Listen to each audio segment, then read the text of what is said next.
the clock goes so slow when you're waiting on something, but it's all right. We'll wait.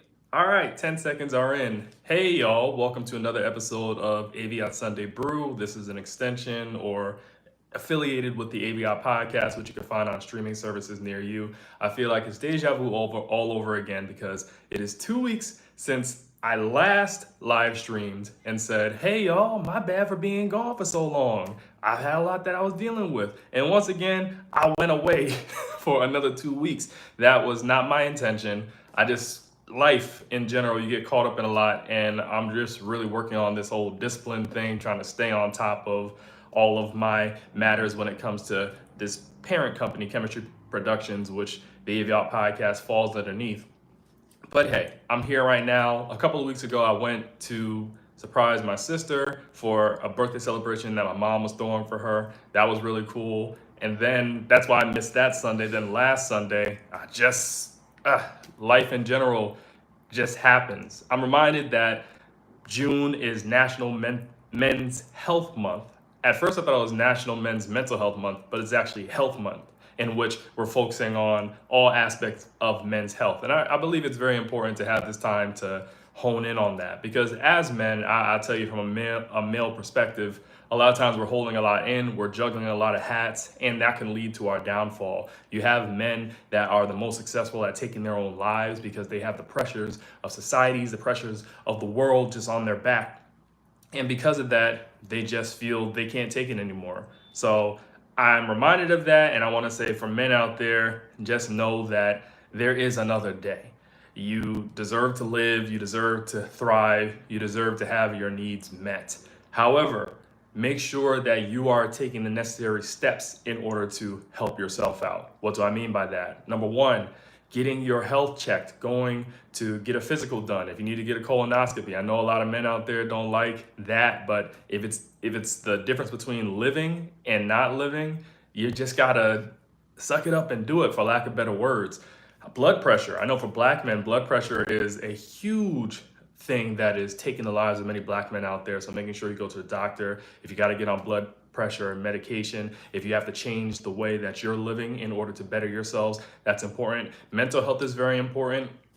Now, I have a video that's going to be coming out today talking about therapy and all of that. And I have a interesting relationship when it comes to therapy in general, because yes, it has worked wonders for individuals out there. However, therapy can also be a detriment for individuals too. I'm not saying that as a deterrent to going to therapy or talking to people. I'm saying that there are also other options. You can have a focus group or a friend circle group where you communicate with friends. Men also have other outlets that are therapeutic for them as well. If you're a ball player, you play sports, playing sports with other people can definitely help.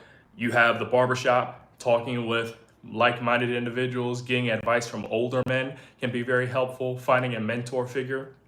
When it comes to therapy in general, I'll just give you a piece of the video that I'm going to be putting out, in which, well, it's a short. And I say that therapy, there are a lot of bad therapists out there. There are a lot of people that say, okay, well, we're going to do this in your therapy session, but some people have their own agendas, like they want to kind of put ideas in your head and have you run with it, or they're not listening, they're just there for a paycheck. And I just have a very weird feeling about therapists. I just wish that more people took their job seriously, because I believe you have a lot of people that go into therapy, especially men that go into therapy, and they come out and they're not any better than they were before, or they're worse. And I just think there are other outlets in order to get your mind at ease, to relax men in order to do better. But seriously, this is National Men's Health Month. We recognize that, and there are a lot of just burdens and stressors that are put on men. Now, I know that there are many misandrists out there, some people that don't like men, that will say, oh, well, men rule the world, they have everything going for them, so why do you need people focusing on you and your health? Well, first off, you have men and women, right?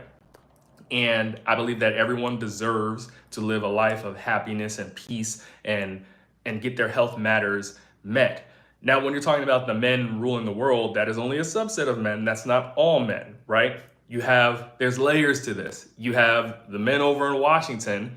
You have the men that are celebrities. They have a different life than your average man working at a Walmart or working at a grocery store, right? So there's that.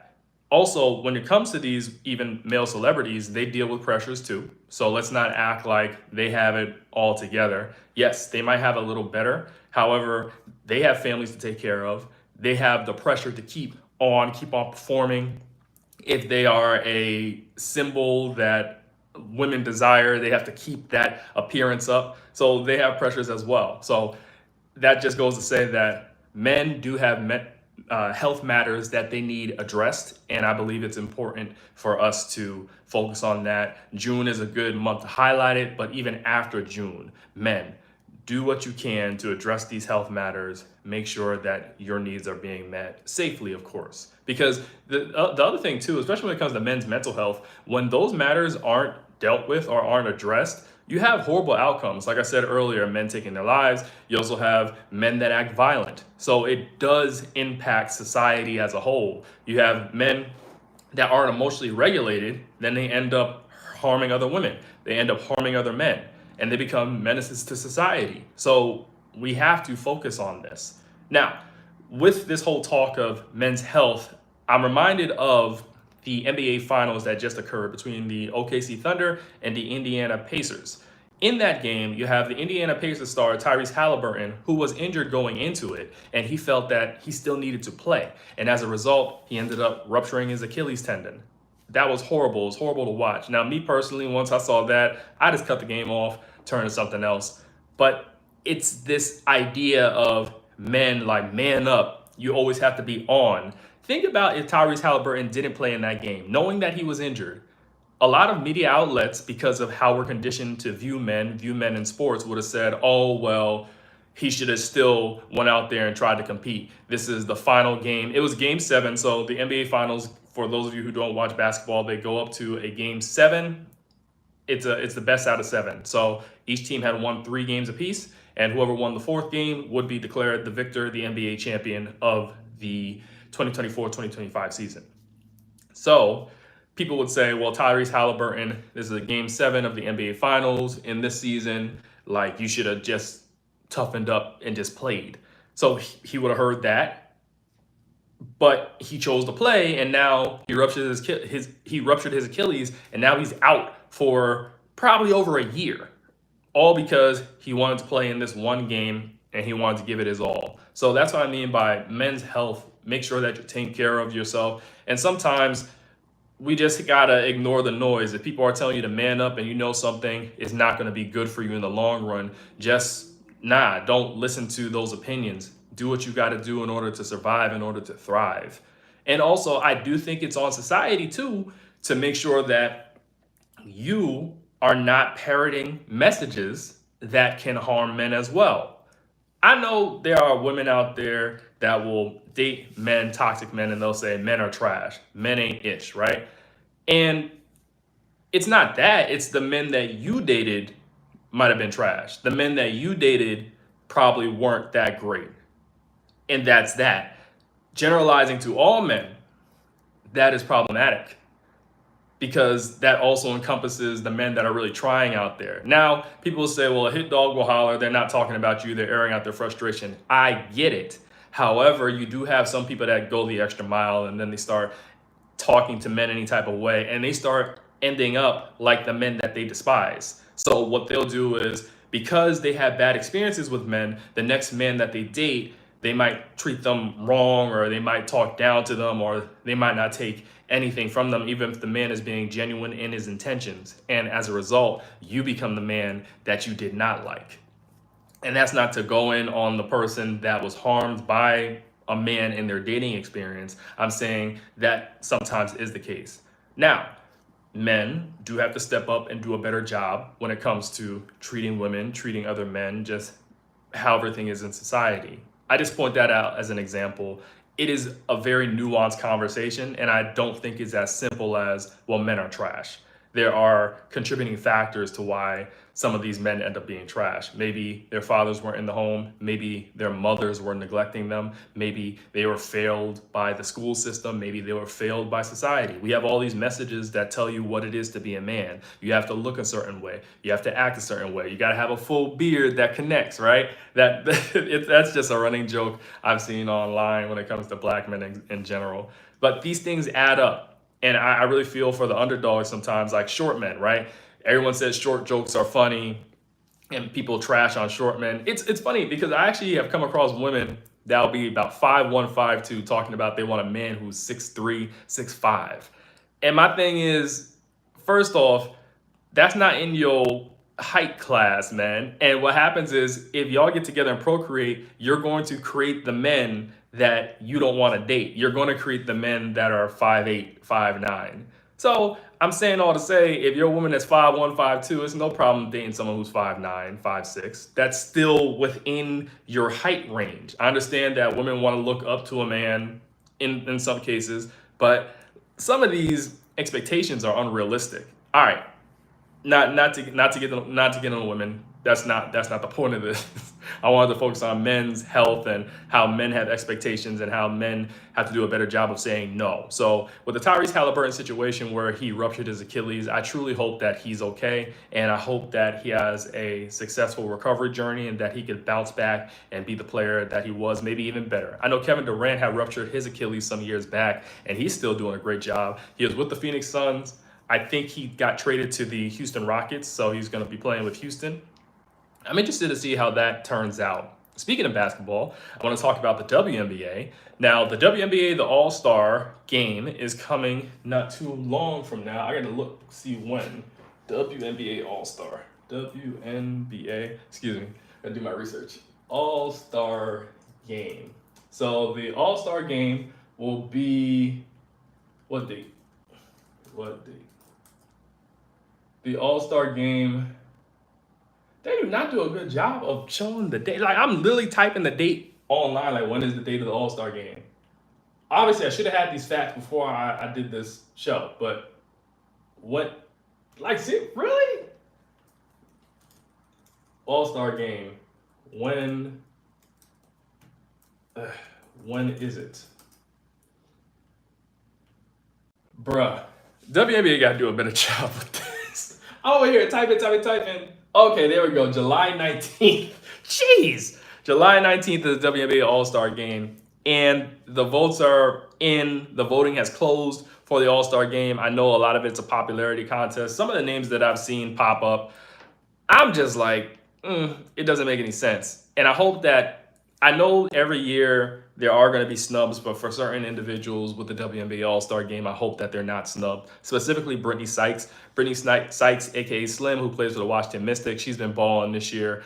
I really hope she makes her first All-Star. That's something that she has been championing online, been asking about. So hopefully things work out for her there. There's also the situation with Angel Reese. I know I voted for Angel Reese personally. I know a lot of people voted for her, but her votes aren't as high as you would expect. And I think a lot of that has to do with the fact that this year's WNBA All-Star game is being played in Indiana. And the Indiana Fever, that organization, that fan base, is not the healthiest.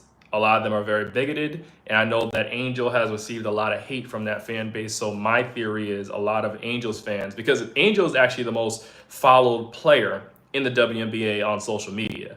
I think she has over 5 million on Instagram. She's very up there. I know she's passed 4 million on TikTok, and she's a very likable, marketable player. But I think a lot of her fans did not vote for her because they don't want to see her in that environment. Otherwise, I know Angel would be up there, if not probably number one in voting. But there's that. So with that All-Star game, I'm contemplating watching just because it's taking place in Indiana. I may watch it just because I want to support the other players, but Indiana Fever, man, y'all fan base, y'all do not pass the vibe check. Not cool at all. Not cool. It's called Sunday Brew for a reason. So even when it comes to watching the Indiana Fever games, I don't watch those games just because I don't like when the announcers or commentators, they keep on just They're praising the Indiana Fever too much like they're God's greatest gift to Earth. And it's all because of one player who I don't feel like naming today. But I mean, Indiana Fever, I don't think they're a championship squad. I think there are other teams that are better than them, even though the championship is up for grabs this year. Yeah, I don't think they're a championship squad. I think that their players still got work to do, and we'll see what happens there. What I will say is, I do on occasion break my Indiana Fever fast to watch certain games. Like I watched the game when they played against the Dallas Wings recently because Paige Beckers, who is an alumni of UConn, for those of you who don't know, I'm from Connecticut, so I'm gonna rep UConn all day and its players. So Paige is an alumni from UConn, plays for the Dallas Wings. She did her thing. She's definitely been performing well. I expect to see her in the All-Star game. This rookie class for the WNBA in general has been doing an excellent job. Sonia Citron, Kiki Iriafen, who play for the Washington Mystics, have definitely overperformed what I think a lot of people thought they would. Then you have Dominique Malonga. I believe she's from France. She plays with the Seattle Storm. She's been doing a great job on her end. You have Sanaya Rivers and Anissa Morrow. Now, Anissa, I know at the beginning of the season, she had dealt with a leg injury and that was keeping her from playing. But now that she's been playing, she's been really performing. I think she's put up better numbers than Sanaya Rivers in her games in total. No, I won't say that. But I would say that the games where Anissa has turned up, I believe, have outshined Sanaya Rivers. So I'm expecting to see Sanaya Rivers turn up at some point. Watching her play at NC State, Sanaya Rivers, I know that she can be sometimey. She's an athletic guard or athletic forward. I don't know, guard forward. Yeah, I guess you'd say guard. But sometimes she doesn't show up, sometimes she does show up. Who I found that was more consistent in her gameplay was her teammate from NC State, who now plays for the Dallas Wings, Isaiah James, aka Zaza. Now, Zaza, she's been doing great for the Dallas Wings now that she's been getting playing time. So this rookie class in general, I believe they're going to do amazing in the long run. Can't wait for Georgia Amore to come back from her ACL tear when she comes back to play for the Washington Mystics. There's that. This WNBA season, man, I'm thoroughly enjoying it. I'm glued to all the games except for the Indiana Fever games. And I definitely enjoy watching these women play. It's a good distraction from what's happening in the world. I've stayed away from politics for some time just because it's like you never get any good news, especially with what's coming out of Washington. You have the president of the United States who had, I guess, a part to play in the attack on Iran. And then everyone thought we're going into World War III, and now that's squashed.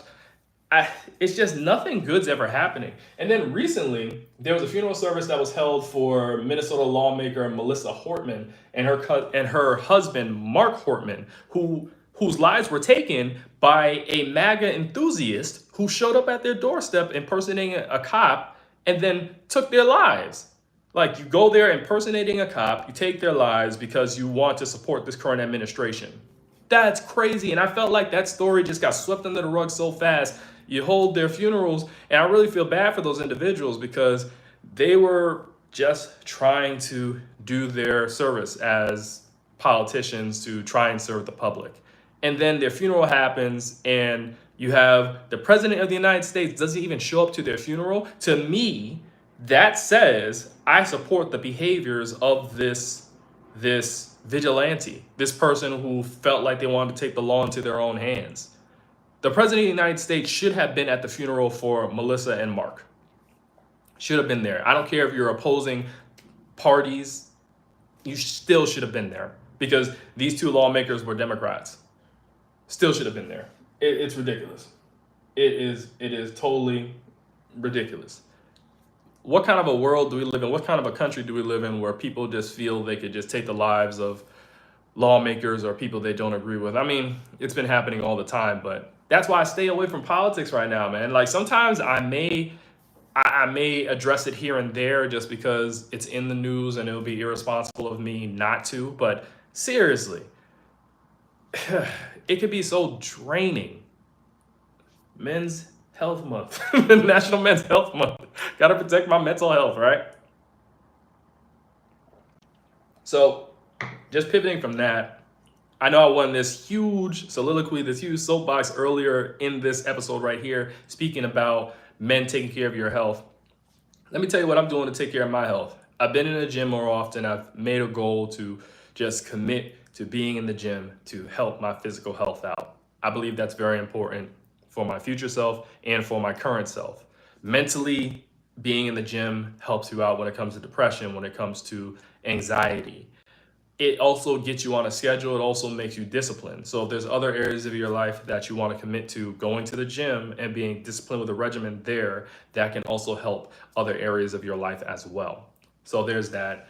Meditation, taking up meditation, doing what I can to make sure my mind is at ease. And the thing is with meditation, I know a lot of people out there might say, oh, well, I don't have time, it's too hard. Just 5 minutes. 5 minutes. Put on some meditation music for 5 minutes, set a timer, and just zone out. Think about how you want to make your life better for 5 minutes. That's all it takes. And that's going in the right direction. There's that. So with that being said, this is a pretty short episode right here. I'm just getting back in the swing of things. I got some reading to do, got some work to do today for this platform, the Chemistry Productions platform, I should say. And that's actually what's brewing for me this week. Just making sure that I post. I still got to put out that last podcast episode that I did before I stopped. It's been almost 2 months probably since the last podcast episode. I really got to get back with that. So how the podcast for AVIOT goes is we want to release on Tuesdays and Thursdays, have it 2 times a week. It's just for me, I'll say that podcasting for me alone, because I'm doing this solo right now, is difficult because you want to always be on go mode and you want to make sure that you're getting your facts straight. Now, obviously I can edit the podcast, but that's more work for me. So I'd rather just go straight through and not have to make any edits in between, especially since I have sound effects and I have commercial breaks in the podcast. So yeah, just making sure that I'm on top of my game, make sure I know my stories before I do those podcast episodes is important. And some people out there would say, well, not everybody needs a mic, not everybody needs a podcast. That is true. But I believe that my voice is needed in this madness that we call life right now. I don't see how my voice could hurt. I'm very vocal about certain topics, and I believe that what I can contribute is helpful. So there's that. Call it arrogance if you want, but it is what it is. Thank you all for tuning into this episode of AVIOT Sunday Brew, and we hope to see you next week, and I hope to be there next week as well. All right, y'all. Peace.